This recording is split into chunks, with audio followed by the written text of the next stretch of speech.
I don't have a formal introduction or bio on Olga because I really don't think I need one. I've known Olga for, I think, close to 15 years since I came to town.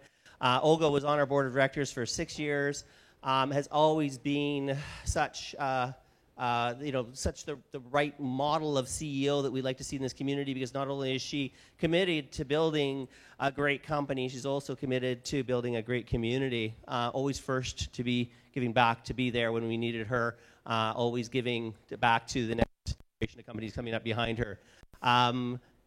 She's got lots of degrees from 3 different universities, and she's had lots of great experiences. She can also tell you which fast food restaurants to eat in and which ones you shouldn't. What's that? Maybe. But anyway, please join me in welcoming Olga. Okay, thank you, Ian. Okay, thanks. That sounded great, but one major thing I have is a lot of scars. So this is a talk about scars. Okay. So what I wanted to talk about today is really how I started and why I started and where that has taken me. I've been in this region now since I started university, so a long time, several decades. Really what happened is my brother and my dad started a business, kind of standard immigrant story.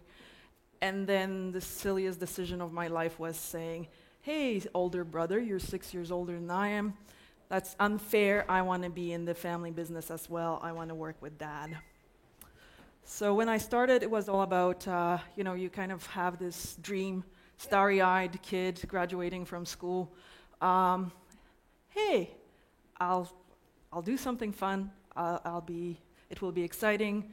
Rainbows and butterflies wait on me, within months. After all, we're close-knit family. We're happy. We're smart. So once we figure out this running a business, how hard can it be? It will lead to money.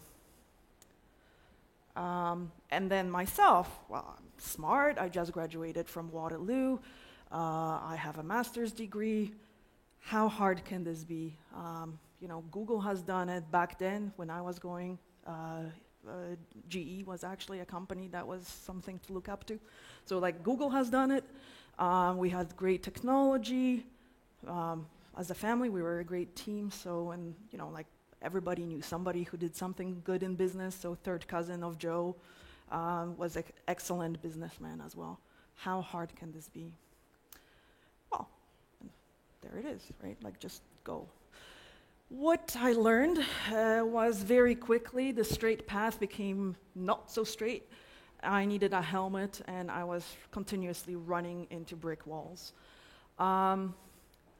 So the only question was, why did I continue? And I think that's something that a lot of you are probably asking yourselves. Why are you continuing this business thing? And the problem is it's really addictive and fun. So that's how things went. So we actually changed 8 times in 12 years.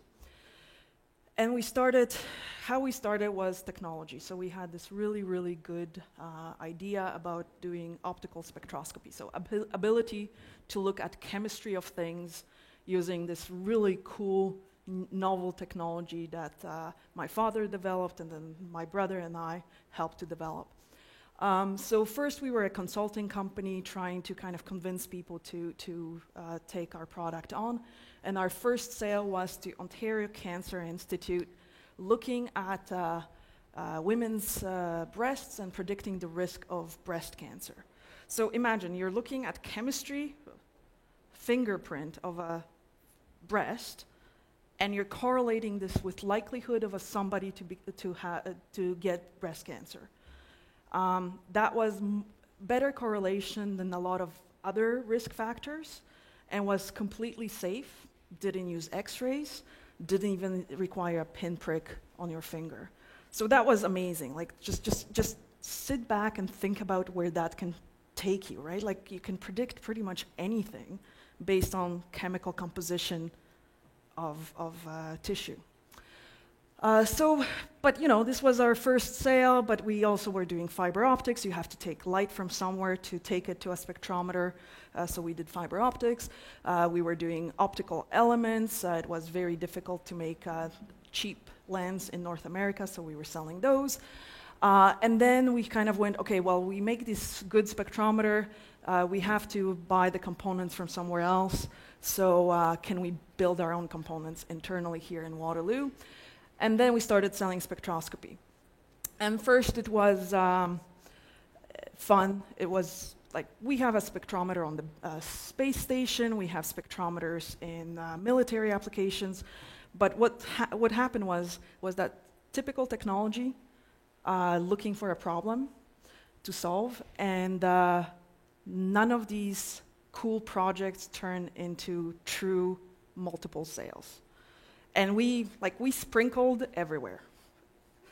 It was really, like anybody in Canada, pretty much every university probably has one of our systems somewhere on a shelf. So we finally went to food, but in the meantime, we kind of learned a couple of lessons. And I think the biggest one from an engineer standpoint was really kind of trying to sell what we thought people needed and not necessarily know that people need it. And then there was a bit of fear of change. So for the longest time, we kind of kept it as a family business, very small, very focused on things we knew, which was talking to professors in universities. The one good thing happened is that none of these failures were critical. And part of it is because we were willing to take a pay cut, we were willing to, work 24/7, and I think I was also crazily tenacious, or some people would say just crazy. But none of these failures were critical. And the typical engineer issue: build a better mousetrap. No, people do not build a road to your door. And that was a lesson that we learned over and over and over and over again.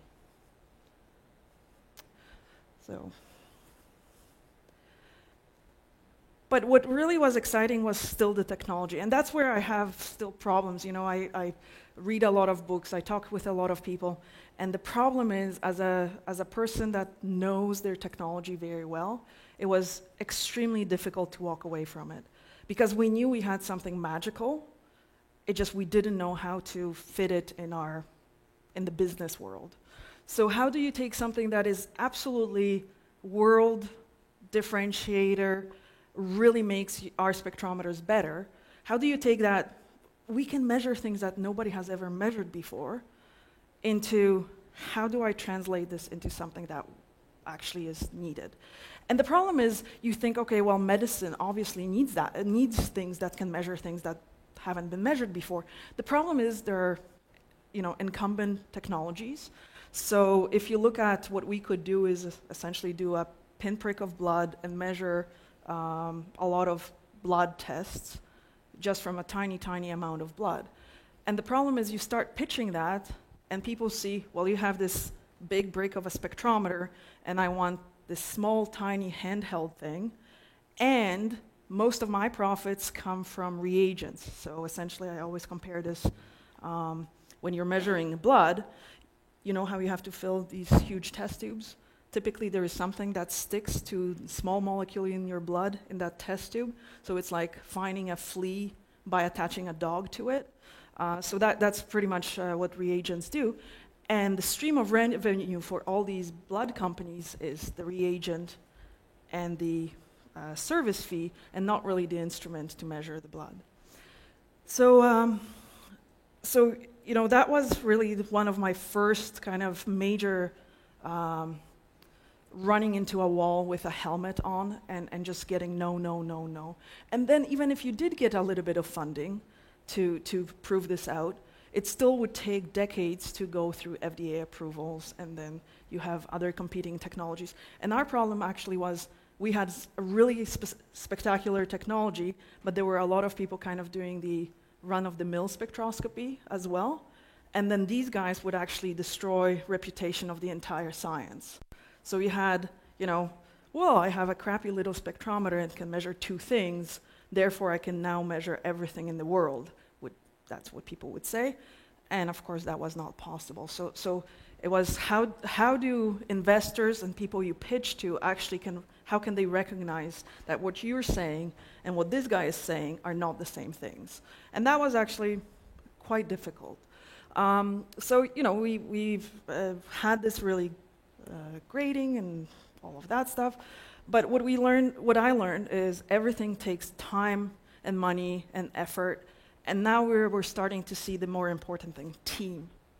And ideas and passion are obvious. Like you can't not be passionate and do what I do. If you don't have passion, just quit right now, because you have to wake up at 4 a.m. sometimes. Well, you do anyhow. You don't have to. And if you don't have that passion to make you get up next morning, you're in the wrong job. So I'm starting to build out a team, and this is now probably when I really started to get to know Communitech, is how do you find not only team internally, but also external team, and start getting advice. And the problem with advice is everybody has it, and there is a rude saying I have about it, but anyhow, everybody has one. The problem is you have to be critical about the advice as well. And initially, it's so easy to take advice on its face value and listen to everybody. So keep that in mind, that even though your board is there and you have advisors and everybody has done similar things to you, nobody has ever done exactly what you're doing. So you have to, you have to kind of give that lens of your own situation to it. And that was a lesson that took me a while to learn. It's so easy to kind of give the power of being a CEO away to somebody and listen to, it's hard work. So you give that power to somebody else, ask for advice, and then you can walk away from it. And that was a tough lesson to learn. So fast forward about 17 years, and we landed on something that I think is spectacular. So we went through industry after industry, which industry needs measurement of chemistry. And what happened is that one crazy idea, we can measure things that nobody has ever measured before, turned into something completely different. We can measure exactly the same things as everybody else, but we can do it orders of magnitude faster. So we can now look at a piece of food, and we can actually see its chemistry in very high resolution at line speeds. So we can now look at food as it's being produced. So if you've ever been to a food production facility, what they do is, let's make pizza somewhere, right? Okay, no, you have meat on it. Let's make spinach. What they'll do is take a couple of leaves of spinach every couple of hours and measure those and say, all right, this batch of spinach is good. However, food is not like any other product out there. It varies. It varies a lot. It's dependent on how it's grown, how it's picked, how it's transported, and then, there is the genetics of the food. So nothing is very easy to measure, and drawing conclusions based on a single little test is not the same as saying everything is good. So what we are now able to do is actually look at food as it's being packaged and processed with high resolution at high speeds. And these conveyor belts, when you go into a spinach sorting facility and washing facility, the spinach moves so fast that if you are prone to motion sickness, you're going to be feeling ill. Sorry, I was looking at somebody here. How do we do that? And what we found also is in the food industry, there is the standard stuff, allergens that tend to cause recalls, E. coli and pathogens. But as you know, those happen very rarely. But actually, the one thing is, food factories are filled with plastic. The food moves on plastic lines. Everything is packaged in big boxes that are plastic. They're covered with plastic wrap. People are using plastic gloves. People are using plastic aprons, and even safety goggles. Plastic is everywhere, and there is no technology right now available on the market to measure plastic. X-rays can see metal, some bone, and essentially anything that sinks in a glass of water you can probably see with X-rays. Metal detectors, I think they give you a hint, they only see metal. And then the only solution for foreign objects that are not metal and not bone is human eyes and cameras. And obviously, you probably all have seen this. If there is low contrast on your product, and so for example, you're looking at spinach and there is a slightly bluish, greenish glove on top of it, it will be very difficult to see whether you're human or you're a camera. So how do you look at it? Well, essentially, you do what we do. Oh, sorry. We look at chemistry. So that piece of plastic all of a sudden becomes very, very visible. Its chemical signature is completely different than food. So in this case, there is actually a piece of plastic on the steak there, and we can process different signatures so we can figure out fat, cartilage, protein, but that piece of plastic becomes so visible, it's almost impossible to make a mistake. And what we've proven recently is that we can find a tiny, tiny piece of plastic on any type of food at line speeds. And that's now the market that we're going after. So this is now, realistically speaking, probably the 6th market that we've been looking at. And again, the engineering mousetrap, not having a good market for it, how many iterations of ideas did we have to go through to get to this point? And, oftentimes I kind of go back and what would I have done had I known what I know today back then? And honestly, I don't have an answer.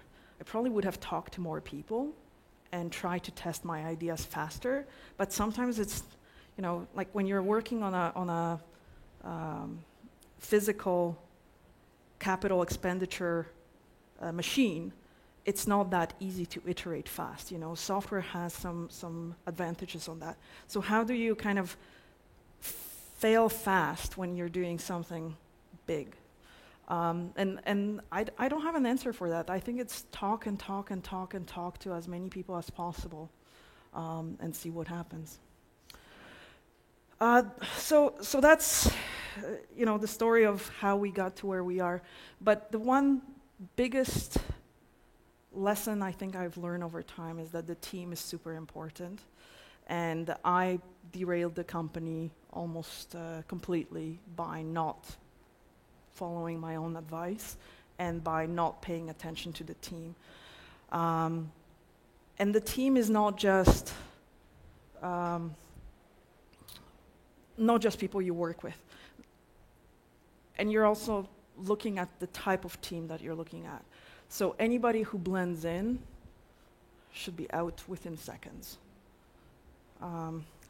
Okay, I really needed to show this one. This is one of my favorite pictures. Will and Grace. So kind of look at who's around you and that advice. Who do you trust with going to and asking for advice? Who are the people that work with you that are willing to ask advice, not only of you, but of each other and of their networks? And that makes a stronger company that kind of can solve crazy problems. And I think that's where I am excited about where we are right now, is that team, both internally and externally, is around us. All these people are involved in the company.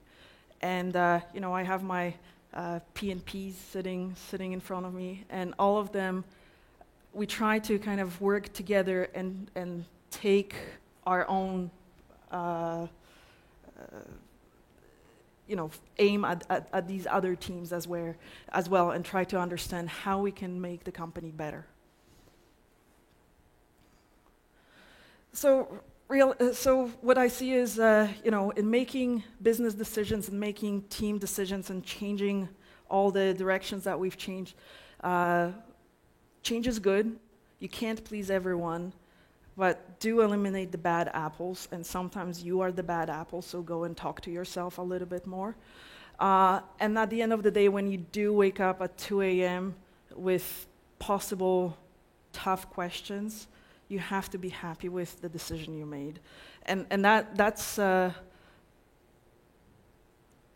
initially when I was looking as a CEO at the company, anytime I had to part ways with somebody, I would feel bad about it. Now I don't, because I see that really influences the entire company. And that was interesting transformation in me, and I think I grew up quite a bit because this firing, I fired people. Every single person that has left PNP because PNP asked them to leave, I was sitting there and I was doing the talking, and that built a spine. I don't like hiring people that I then get to fire. So we pay so much more attention about the team members that we want on board. And it's not that there is something wrong with people that we don't want on board. It's just there's a specific fit of personality and kind of imagination almost that goes with our business and might not fit another business. Okay, so if you remember what I thought, not just team, but there's so much that goes into it. And from an engineer, what I became is a better communicator, better person, team leader, better person to talk to people, better person to kind of express ideas. This is not easy for me, but here I am trying to talk to you about it. I'm a total introvert, but this is what you have to be. And your entire team has to be this, and the company has to be. So, and I think right now we are there. I'm happy to report that we just are about to close a round, and we have some really awesome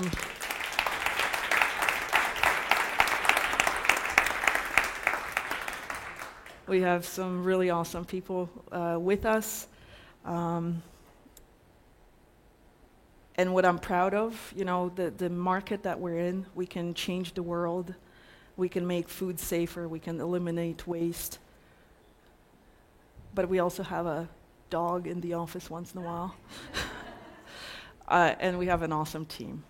So thank you very much, and if you have any questions, I'd be happy to answer.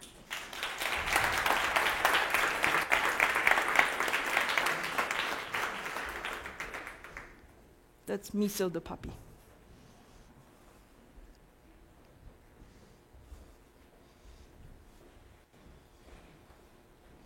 Yes, please.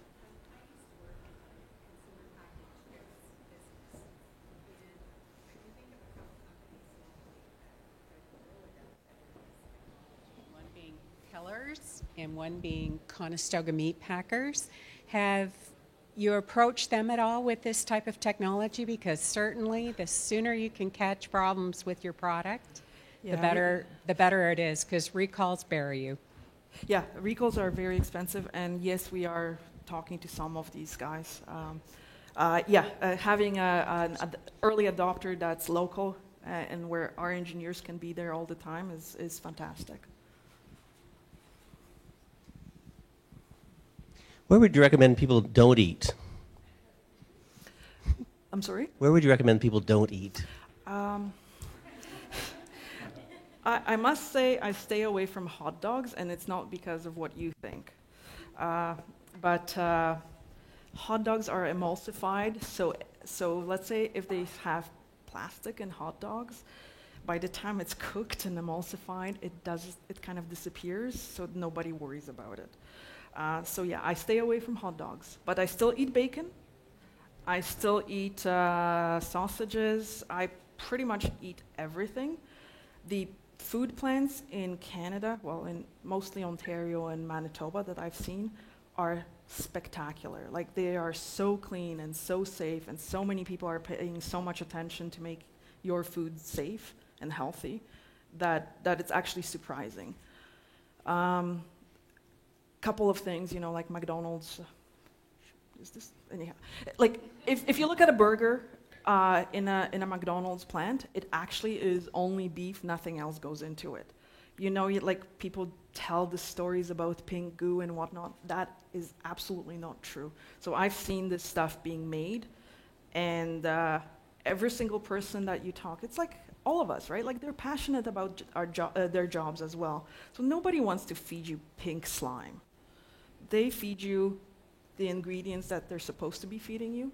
My problem is with how we as consumers behave. Like we don't need to eat a chicken every couple of weeks. You know, like we don't need to have the perfect tomato. If you look at, there was an article recently written about tomatoes. It was in Science magazine, and tomatoes have decreased their sweetness and their carotenoid content by 20%, but they're beautiful. They're round and shapely and red, and they can last in transport forever.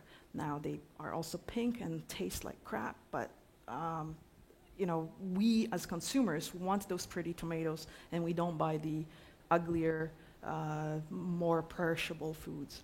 So what I see is the consumer is at fault in many of the practices that are happening with our food production right now. And that's something that we're starting to see. We can do things like look at nutritional component in the food that is being processed. If we start feeding that back to people, I think people will be paying more attention. So, you know, like if you look at your cereal box or your nutritional content, that probably has been calculated in the 40s. They're using charts from the 40s about, you know, if I use a tomato and blah, blah, blah, this is how much nutrition there is from that tomato in my food.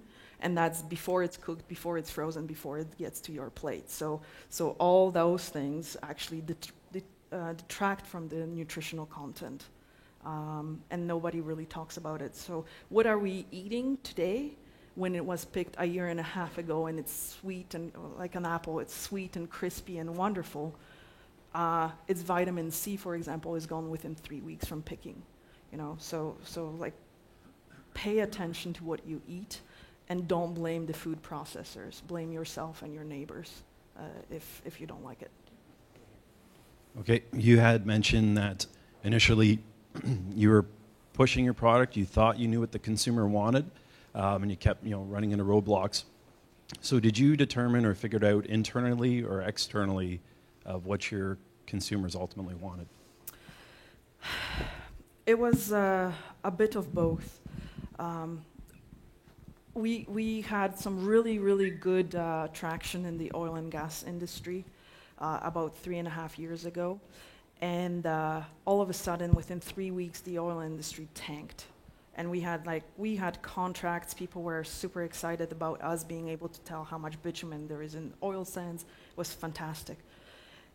Just as everything was tanking, all of a sudden we had 2 people visit from outside of Canada, and actually one of them was visiting Communitech and was kind of pushed to see us. And all of a sudden we had 3 conversations about food, 2 outside of Canada, 1 somehow that week happened as well.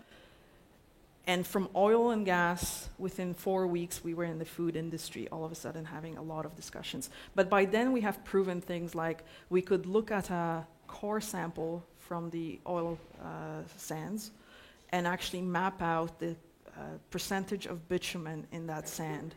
So it was essentially like looking at that fat and protein picture, except it was fat and sand. So we had a lot of the underlying infrastructure already ready, so we could do fast tests. And one of the first clients was actually local, where we were looking at pork, trying to predict quality of pork by looking at it using our spectrometers. So it kind of happened quickly. We jumped on it, but we had a lot of quick knowledge that we could gain.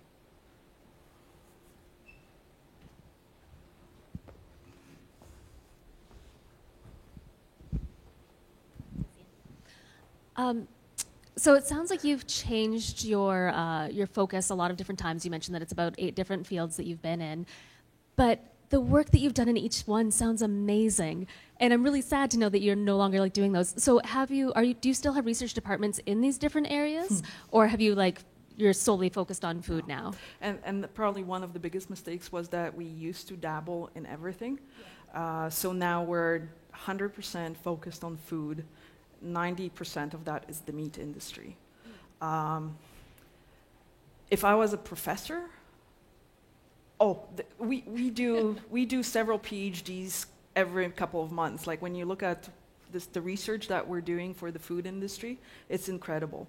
Like we just figured out that we can predict steak tenderness by looking at steak. And we just got data yesterday about it. That's a PhD, right? But focus.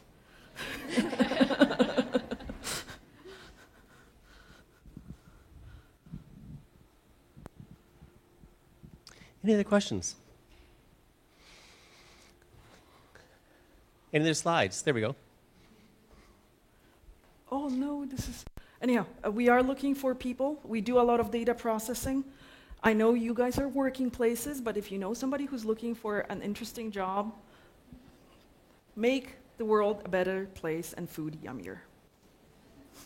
Awesome. Thank you, Olga. Thank you. It's the ubiquitous loot bag. Thank you very much for joining us. It was wonderful. And stay tuned, of course. We have Pizza with the Prez back next month. Ish. Okay. And I wanted to take an opportunity to thank our sponsors again, RBC, Polsinelli, TD Insurance, and I'm forgetting one. And BlackBerry Key One. And the only other thing I wanted to mention is for those of you who have not signed up for True North, there is still time. There are people here who can talk to you about True North, including myself. Or you can go to truenorthwaterloo.com to register for that event. Thank you very much for sharing your lunch hour with us today. Have a great day.